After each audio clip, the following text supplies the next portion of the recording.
গুৱাহাটীৰ পৰা বঙাইগাঁও যাবলৈ বুলি চিটি বাছত উঠিলোঁ। এয়া গুৱাহাটীৰ ৰেলৱে ষ্টেচন আৰু ট্ৰেইনখন আহি পালে।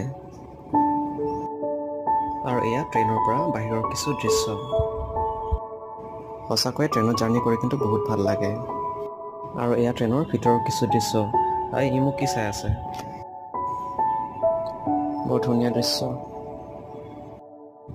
আৰু এয়া এই বঙাইগাঁও আহি পালোঁ। ষ্টেচনৰ কাষতে থকা হোটেল এখনত ভাত খাই ল'লোঁ। আৰু এয়া এই পিলপিলিৰে মোৰ যাত্ৰা আৰম্ভ কৰিলোঁ বঙাইগাঁও চহৰত।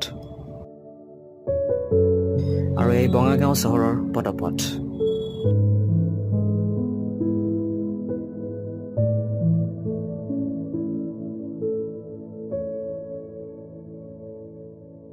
বঙাইগাঁও চহৰ গুৱাহাটীতকৈ কম নহয়, ইয়াতো ডাঙৰ ডাঙৰ ওখ কনক্ৰিটৰ বিল্ডিং দেখা পোৱা গৈছে।